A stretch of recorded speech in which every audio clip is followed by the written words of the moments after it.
Good morning, everyone, and welcome to the Ed Collab Gathering. This is session number 1, workshop 1, and if you're here, you are in for such a treat. I'm here with Tanny McGregor and Shawna Coppola, and they will be talking to you about sketchnoting for engagement and deeper comprehension for K-12. Please join us on Twitter so that you can interact with our fabulous presenters. The hashtag for the session is hashtag the Ed Collab Gathering, hashtag space, hashtag 1. So over to you, Shawna and Tanny. Good morning, everyone. Thank you. We are so excited to join you in this way this morning. And Shawna and I have been excitedly talking back and forth over the past few weeks, and I can't believe the time is finally here. So I'm here in Cincinnati, Ohio, and I have not yet been outside, but it looks like it's to be another hot day. I mean, we've had a string of like 88, 90-degree days, and it looks like we have a few more to come. What's it like there where you live, Shawna? It is a perfect fall day. Yeah, and I'm like, but it's okay because I love being here. Yes, well, our great fall weather is yet to come, and I hope it's soon. So, well, we are just so happy to spend this time with you, and thank you for joining us. And just to talk to you and to share with you a lot of examples from students and teachers alike, and research as well about this, what's become a really popular topic these days, and that is visual note-taking. We're going to call it sketchnoting here in our session, but we know that just like any great instructional practice, understanding the why behind it and looking at it in context, in lots of different contexts, that's always such a valuable thing to do and time well spent.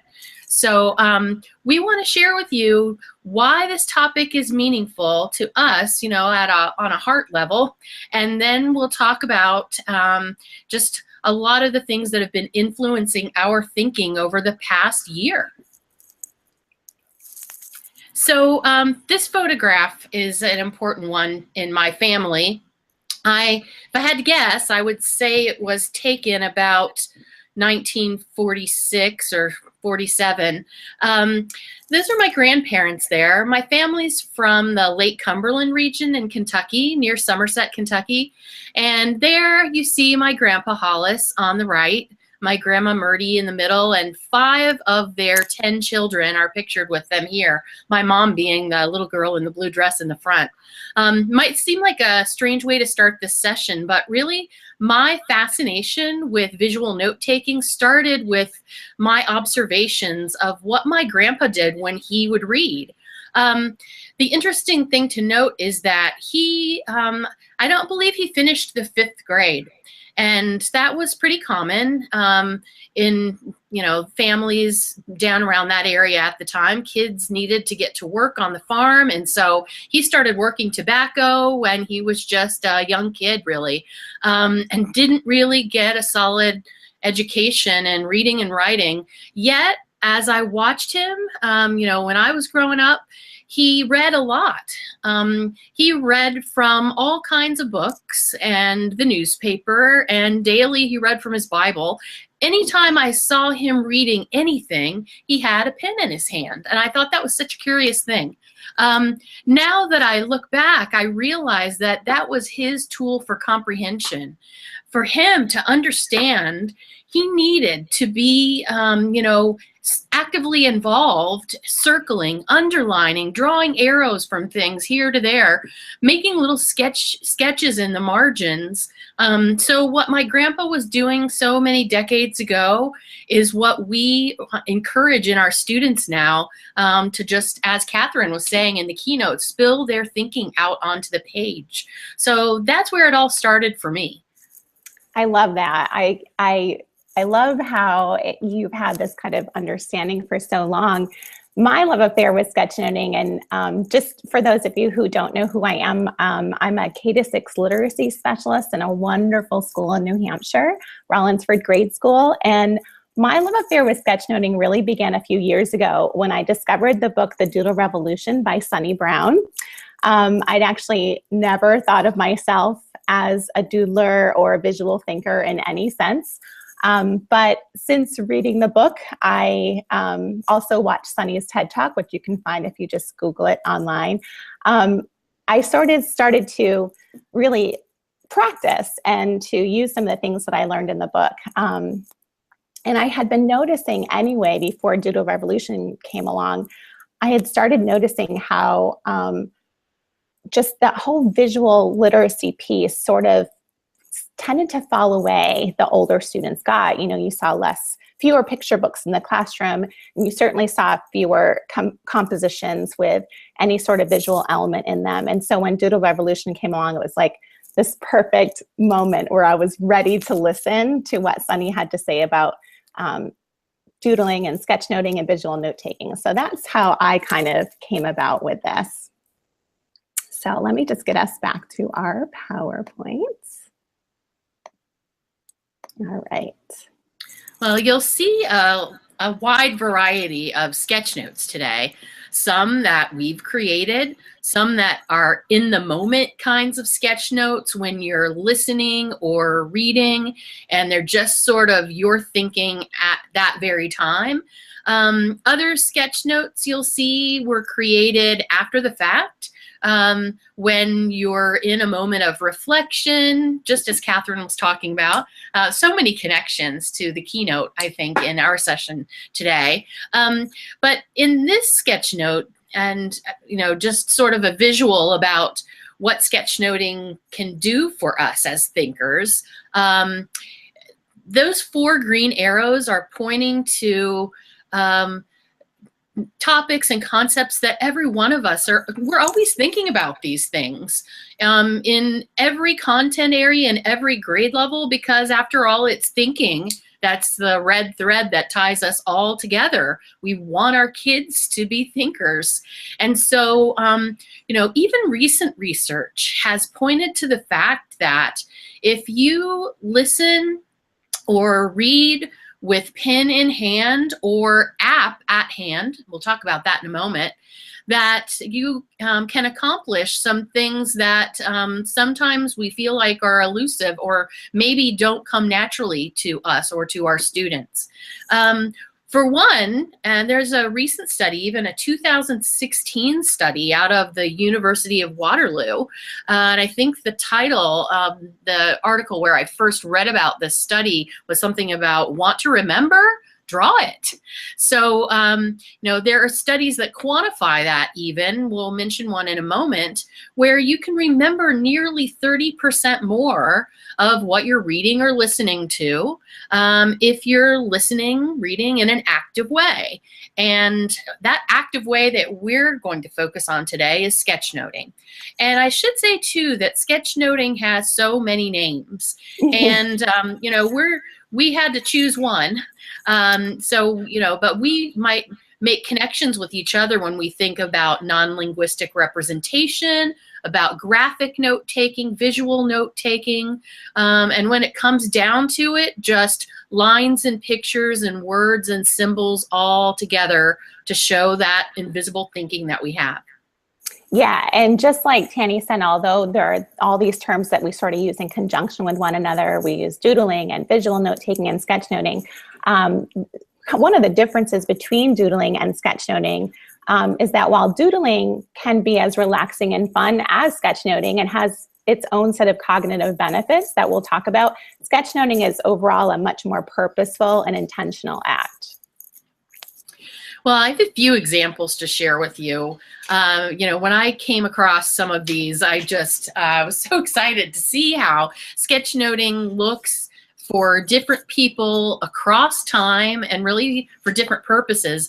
This little book, I have enjoyed sharing this with students, Presidential Doodles by David Greenberg.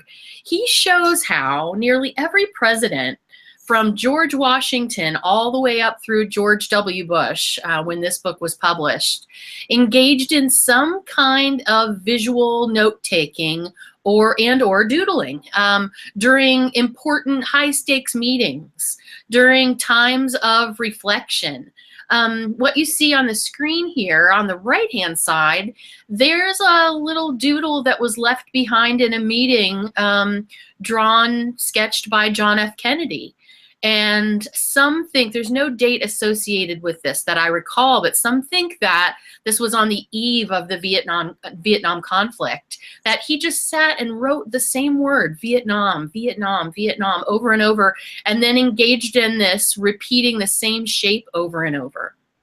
Shawna and I have talked about this because we've seen similar behaviors and engaged in similar behaviors ourselves, but seen similar behaviors in our students. And sometimes our first inclination is to think, wow, you know, that students maybe lost their focus. They're not with me. They're not paying attention.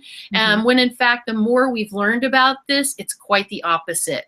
We think about doodling, sketchnoting as maybe the way that some students really can stay focused and concentrate and think. On the left-hand side, that other little picture is maybe the most famous president we've had when it comes to doodling and sketchnoting, and that's Herbert Hoover. It's pretty funny. He was such an avid doodler that people started wondering, like, is this normal? And so they even called in a psychologist to evaluate his visual notes and declared him normal, which cracks me up. But anyway, I just think that's so interesting that, you know, here's a group of people who, yes, need to be focused and are processing a great deal of information all the time. And so many of them have turned to processing and staying focused with pen and hand. You see a sketch note here on the left-hand side produced by a 7th grader. I'll talk about this student in a little more depth coming up. But let's focus on Jackie Andrade's study. When I first came across this study a few years ago, I can't tell you how excited I was to think about how her research aligned with what I had found to be true in my life, for myself as a learner and for my students. And so a couple of her research findings that, as I was saying, like drawing and doodling can actually keep you focused. It might appear that you are losing focus, but actually it's the vehicle you're using to stay in concentration on a task. And then also, another thing that I think was good about this is that she was able to quantify it for us and show us that, and this was just with pencil in hand. It wasn't about using technology necessarily for these same purposes, but that listening and reading, you can remember a whole lot more if you're engaging actively in this way. So that's a great study, and there's probably not a week that goes by that I don't see this study mentioned on Twitter or someplace. Yeah, agreed. I've seen that study. It's also mentioned in Doodle Revolution. And then there's, just for those of you who need a little more justification, was this piece in Science magazine. It was called Drawing to Learn in Science by Sharon Ainsworth and her colleagues. And they used their knowledge of research within the fields of psychology, education, and cognitive science to lay out several compelling reasons why students should be explicitly taught to visually represent specifically science concepts in the classroom, but I think we can generalize this to any kind of concept or content. For one, they found that drawing enhances engagement by positioning students as active participants in their learning, much more so than they are by simply copying down written text or from what they're listening with a lecture, just kind of word for word note-taking. They also found that drawing deepens students' understanding of concepts, because not only are students constructing their own knowledge as they attempt to visually represent what they're learning about, they're also learning and practicing how to create these representations at the same time, which is something we'll talk a little bit more about later, how to get started with sketchnoting. As they curate information, synthesize it, and create multiple visual representations of different concepts, students are also developing expertise within the field of science through their flexible manipulation of all the representations that they're learning about and how they're sort of representing that on the page in a visual way.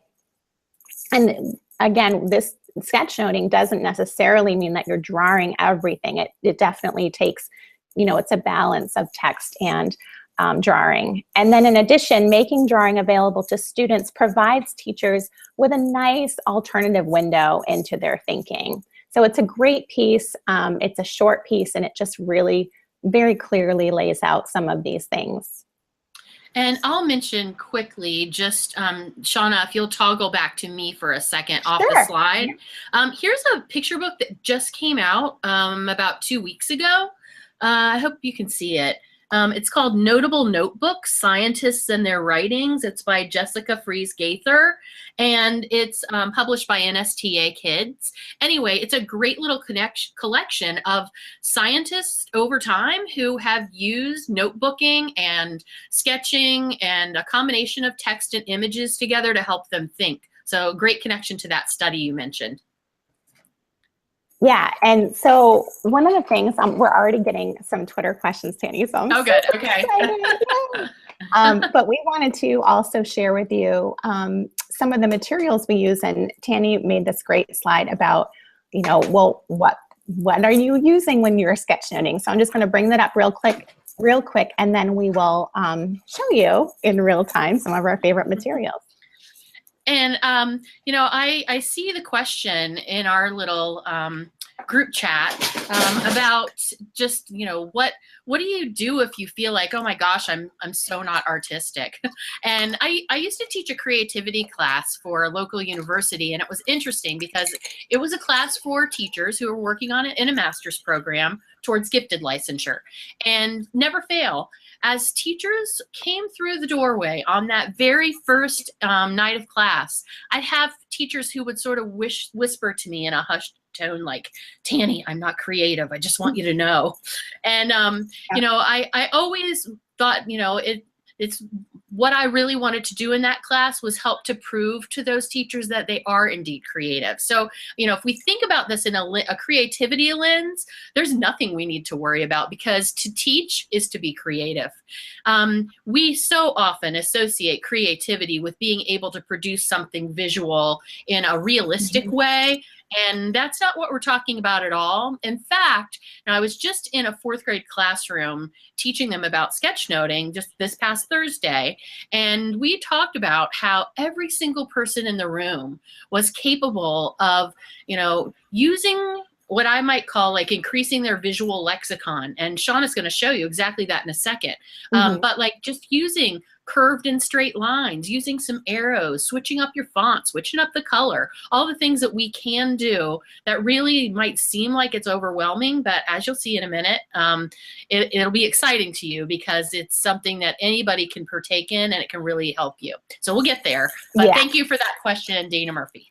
So, and my husband just passed me this note. So this is pretty funny. It says, glasses off if you can, glare. So, okay, so my glasses are off, so now you can see my face better, but I can't see very well because I turned 50 this summer. So, so we'll see if I have to put these back on, but sorry if that glare was annoying everybody. Okay, so we can go back to the slides. Okay. So yeah, so, you know, there's that tug and pull about whether or not we want to have pen on paper the old-fashioned way, or whether we want to think about sketchnoting in a digital way. And like so many things that we, you know, that are hot topics for us as teachers, I think it's an and not an or. And Shawna and I have talked about this too. So I do have a favorite app that I have really taken a liking to, and it's so intuitive, and I, you know, didn't read much about it. I just jumped right in and tried to use it. And that's on the slide there. The icon for the company is 53. There's their logo. It's a free app. The app itself is called Paper, sort of ironic, but it is so much fun. Let me just say, if you're getting started with digital sketchnoting, I can't imagine an easier place to start. And back to Dana's question, it sort of makes you feel like you are so talented right away, because you can use a whole variety of colors and pens and tools, and you can erase and cut and all these things. So, so Shawna and I are coming to you today saying that it's not an either or, but it's an and. All depends on your purpose. All depends on the accessibility of technology that you have in your classroom. And so, you know, that's up to us to be thinking about, you know, what's best for what reason at what time, as always.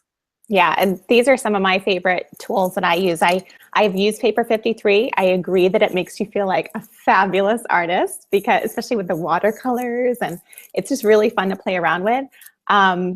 But I'm definitely a paper to pen kind of person, and right now anyway, you know, I have to have a growth mindset. But I love these Sharpie pens. These are my absolute faves, and you know, of course, most of us teachers love to go to Staples anyway. So, and I've also recently started using these, they're sort of like watercolor brush pens. And it took me a while to find some that weren't going to go through the page, that, you know, kind of looked like the effect you get with Paper 53. I'll show you kind of what I think I got these at Michael's. But you'll see in my notebook too that I really started out using color when I was trying to learn sketchnoting, because that's where I felt comfortable. And I never in 100 years ever felt like I was ever creative. So my thinking on that has changed, and it's all through practice. So again, we'll show you a little bit more of that. But let me go back to our. And I'd have to say I'm a flare pen kind of gal. Oh, yeah. So I know that at our local Sam's Club store, like, they have awesome prices on tubs of flare pens. And if I'm addicted to anything in this life, that would probably be the number one thing. I have all sorts of pens all over the place. All right, so now we're going to show you a few of the ways that sketchnoting can be used in the classroom. So in this slide, you'll notice that my colleague at Rollinsford Grade School, she's incredible. She used to teach in a 1-2 multi-age classroom. She now teaches in a K-1 multi-age classroom. And she has used sketchnoting to illustrate some of the different strategies that her students in 1st and 2nd grade used last year to solve mathematical problems. So while sketchnoting is, you know, particularly useful for students whose word reading ability is limited, something like this can also be helpful to anyone in the sense that it offers an at-a-glance reminder of different strategies that one can use to, whether they're solving mathematical problems or doing something else in the classroom. So I really love this. I found this serendipitously one day and I was like, oh my gosh, can I take a picture? It was so great. And then in this classroom, this is kind of a meta lesson. So my colleague, Kitri Doherty, she teaches in she actually co-teaches in a 5-6 multi-age classroom. Last year, she had asked me to come in to sketchnote in real time a concept that the kids were going to teach me. So they'd been learning about how to construct bridges. And I didn't know anything about that. So I asked them to teach me what they knew. And as they did, I live sketchnoted. And this, what you're looking at right here, is what Kitri did for an anchor chart, because what she was seeing I was doing as I sketchnoted, she was writing down, these are some tools that you can use to start taking visual notes. So she noticed my use of font, color. I was mapping some of the things they were talking about. I was using arrows and frames, and you can read the rest. But these are all great tools to start with, and even just starting with one of these is a great way to begin your sketchnoting journey. And Shawna, I hope it's okay. I know Yeah. it would be, but I shared that thinking toolkit with some teachers this week, and they loved it. They said, that makes it seem a little more doable to me. And like, maybe we could add one more feature every time we get a chance, and that could just be a living, breathing chart. And so, so I love that idea. And so thank you for sharing that with us, because I think that makes it a little more real. I love it, and also I'll tell my colleague Kitri, because she'll be so excited. Yeah, Kitri. Well, so this is a thinking mat mat or a sketching mat. And so you'll have to picture this. This one is one that I just used this week. It's 11 by 17. I think I ended up starting it on a 12 by 18 piece of paper, and then I had to cut it down because of our copy machine limitations. But I used this with students this week, and they absolutely loved the scale in which they could work. And so having that placemat sized piece of paper with them was like, they loved it. And so we put little solo cups full of all different kinds of pens around for the kids to use. And so a lot of people have asked me, like, how do I get started in teaching this to kids? And I would say, number one, if you feel like you haven't really experimented with sketchnoting yet, that can almost be an asset to you, because you can learn right there in real time along with your students, and they absolutely love and find it helpful, when you are right there with them figuring it out along the way. Mm-hmm. So back to that sketch map for just a Mm-hmm. second. We actually, this week and like I said, I was with fourth grade, we talked about fonts and figures and, bullets and faces and all the things, and especially faces and figures that can be like, you think, oh my gosh, I don't know how I can draw those things. I'm not an artist. But we looked at just some really basic ways to make a sketch just using a few lines. It's not realistic. Our figures might be stick people with a couple of different features added, so it looks like there's movement or something like that. But again, like the point was, everybody can do this. And so this was the teacher version of the sketch mat, so it has some resources listed there. But I simplified it a bit for the students and took off like the TED Talks and so forth. And then we ended our session with some informational text. I had a couple of screens worth of an article about the invasive species plant kudzu. And so we looked at this really tough text that was packed with facts, and the kids had their first go at trying to make their thinking visible around the perimeter of that larger rectangle. So it was so much fun. Oh, sorry. All right. First of all, just going back to that, I love that. I think I'm totally going to use it, because just having all of those things compartmentalized, I think, is really helpful. Yeah, I think it was better. It worked out better than just giving kids a blank piece of paper and going at it that way. Yeah. It was the support they needed. So. Just a little scaffold. So here's an instance with this slide with the Post-its. This is an instance during which a colleague that I co-taught with, she teaches or taught in a 3-4 multi-age classroom at Rollinsford. We were using sketchnoting to offer students just another option for when they're documenting new information that they're learning when they research.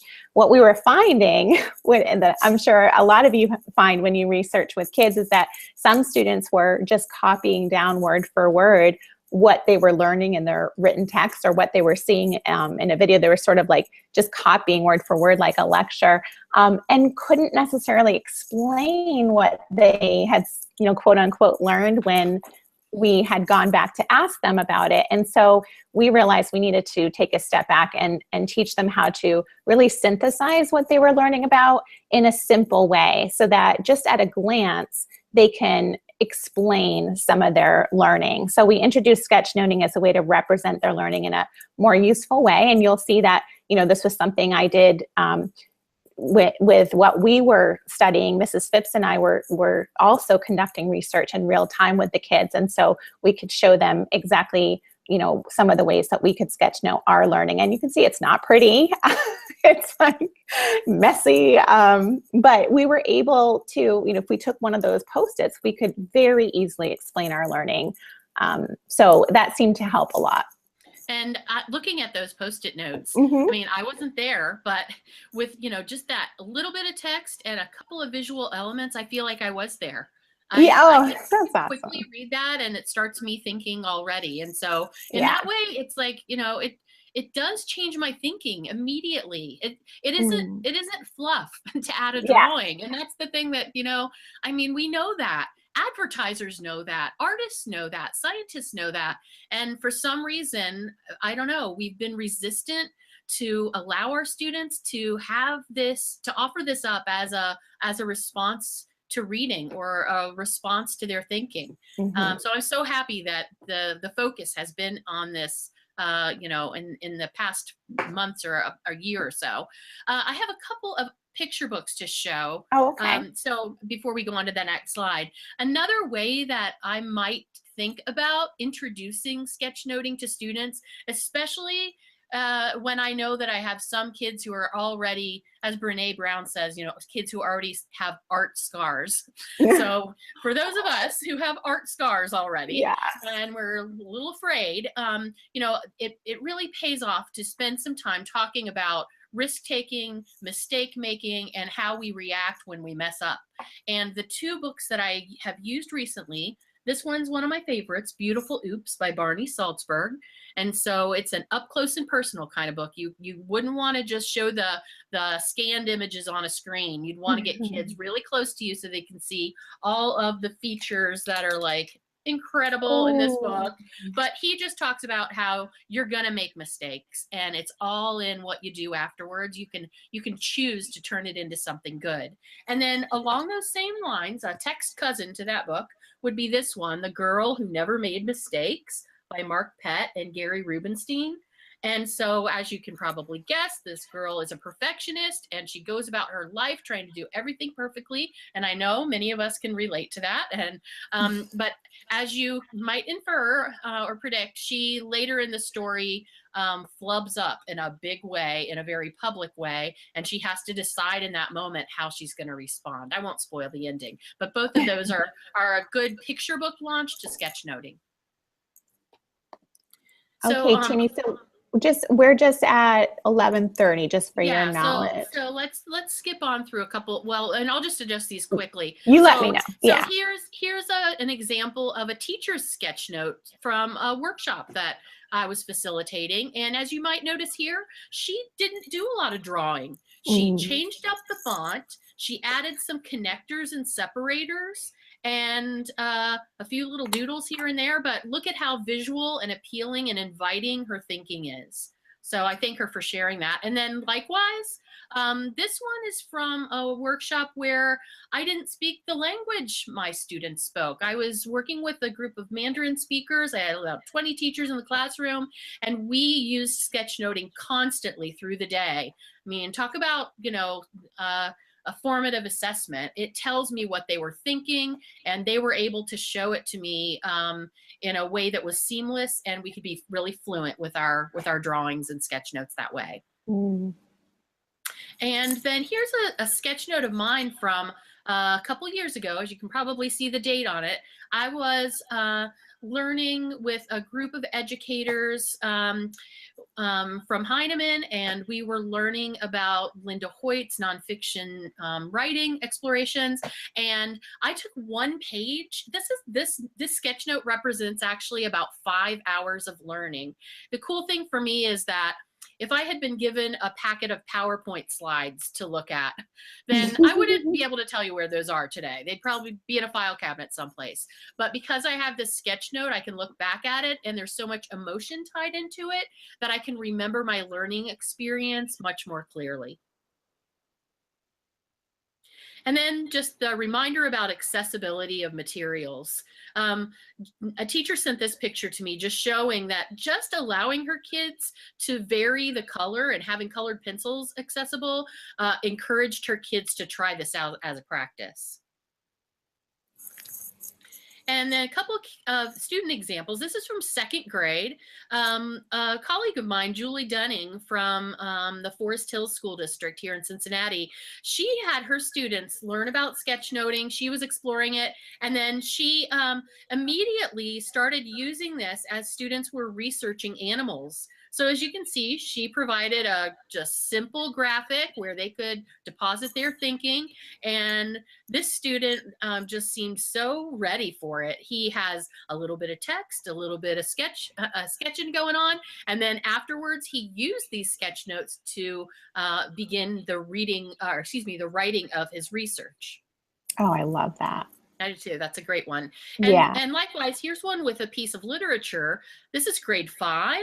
This is from the book Seed Folks. I know some of you love that book like I do. And this student did a sketch note for each chapter. So there are 6 chapters represented here. And again, simple drawings, just a little bit of text, but I can go back and this just jogs my memory about all the great things that happen in this story. Mm-hmm. This is 7th grade, a student who was trying sketchnoting, believe it or not, for the very first time. I interviewed this student recently, and he told me that when his teacher told him that during their read aloud, I think this was Roll of Thunder, Hear My Cry, if I'm not mistaken, but when the teacher told them that they were encouraged to sketchnote and she gave them some examples, he said he thought it was the happiest day of his life. And how amazing he is. He basically just sort of mind mapped or webbed the whole thing out as he was listening in live time, in real time, as she read aloud.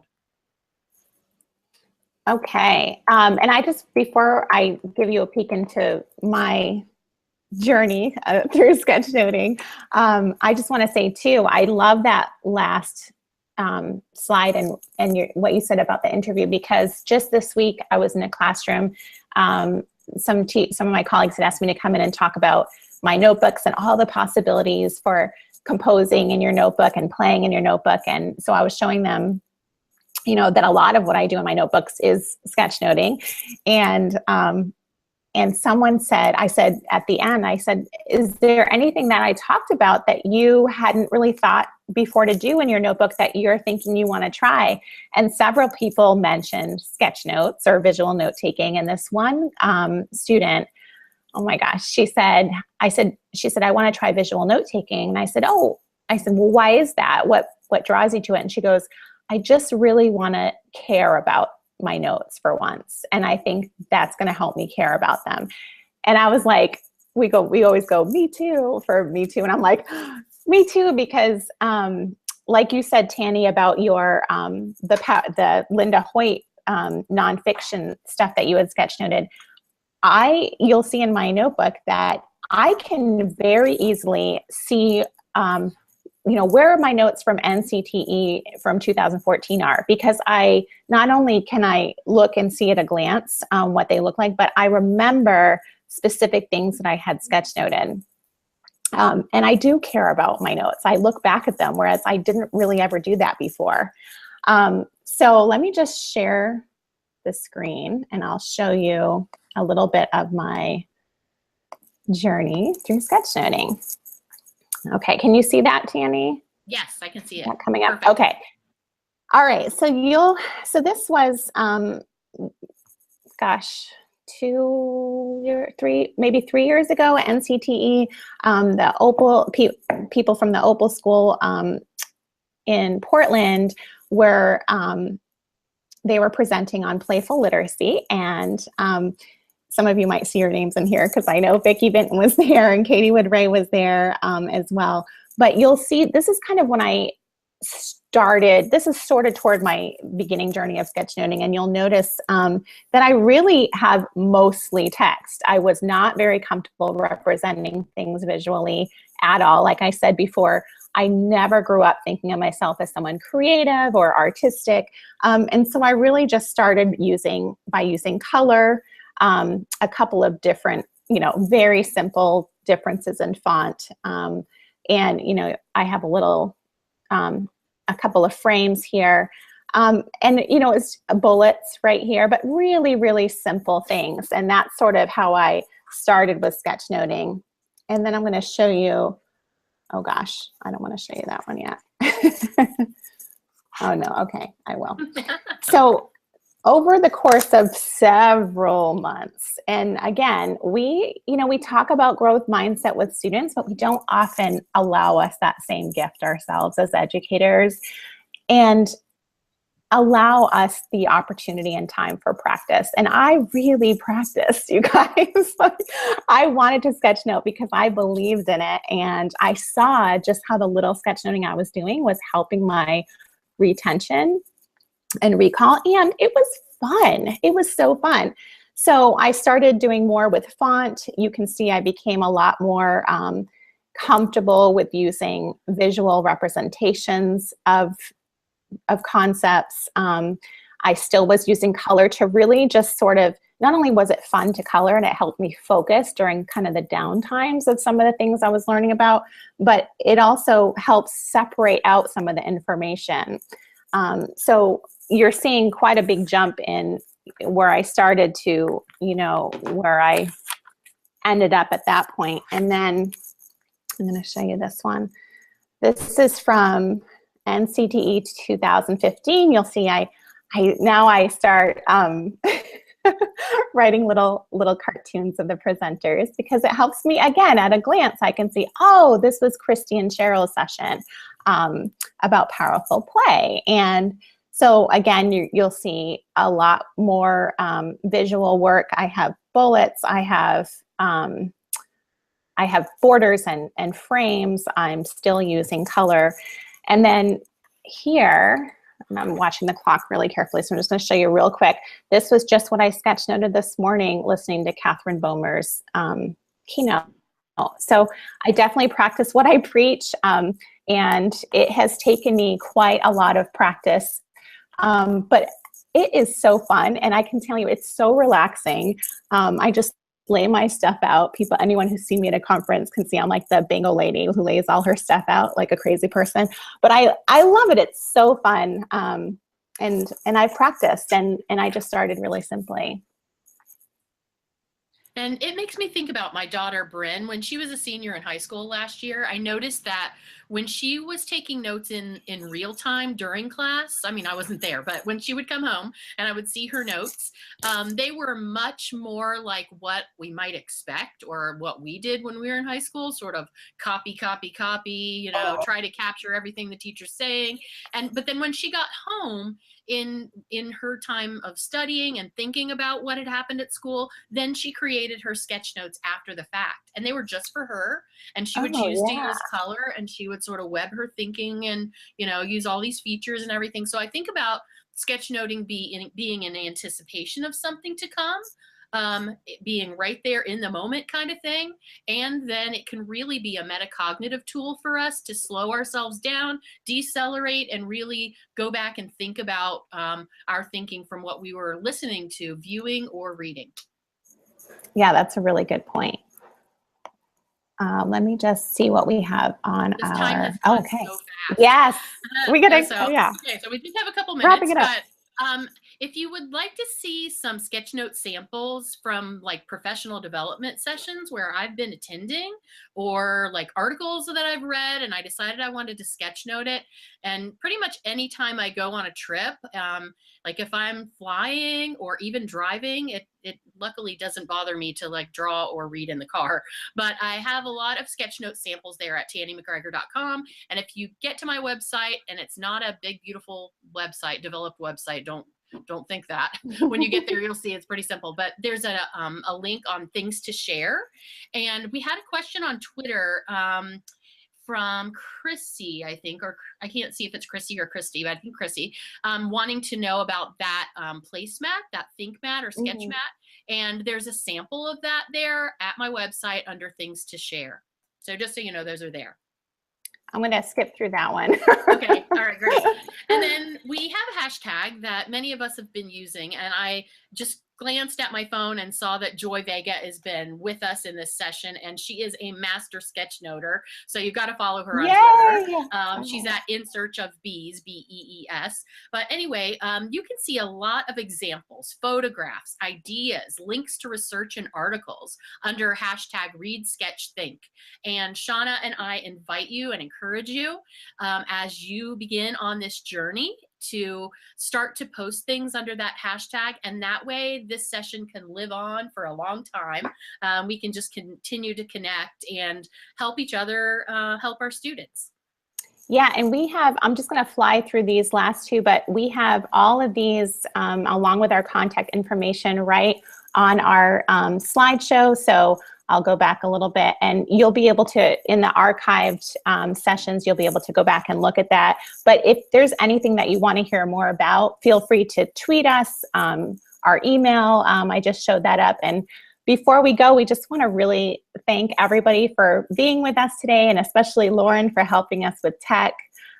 This is an incredible experience, and certainly, if you have a chance to donate to CASA, please do so today. And Tanny, thank you so much for inviting me to join you. Oh my gosh, this has been a pleasure. And I know Shawna has a new project that she's working on. I'm working on a sketchnoting project with Heinemann.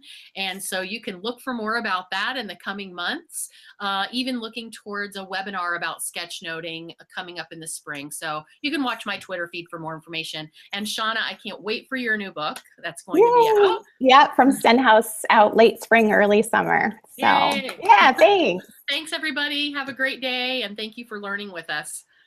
Thanks. And I just want to thank both of you. I know you were looking at Twitter, but Twitter was absolutely blowing up with notes. And I think you really inspired a lot of people. If anyone missed any portion of today's session, it will be archived on the Educator Collaborative website. So you can check that out at your leisure. But I also want to tell you about our upcoming sessions. In workshop number 6, we'll be talking with Joellen McCarthy and Chad Everett about starting the year off right, building a community of readers and writers. Over in workshop number 7, Rebecca, Lauren, Barbara, and Dr. Rachel Gabriel are going to be talking about paths of inquiry, questioning, and curiosity to support disciplinary literacy. In workshop number 8, Emily and Jennifer are going to talk about close reading and, yes, writing instruction. And finally, in workshop number 9, we have Ross Cooper and Natalie and Erin, and they'll be talking about story casting in the classroom. Just as Shawna said, please, please, please don't forget about our CASA for Children and to donate to that great organization. So thanks again. Thank you. Thanks, everybody. You did it. Yay. Yay. Oh, we lost Shawna. You guys are awesome. I can't wait to watch it back when I'm not like, stressing about Twitter and watching you guys. So I'll watch it back eventually. Like right after the fact, I'm like, no, I can't even watch myself, but one of these days I will. It was really good. It was a pleasure being your tech host. So thank you so much. Thank you very, very much. It was so easy once we got started. So thanks. Yeah. Okay. All right. Bye. See you again. Bye.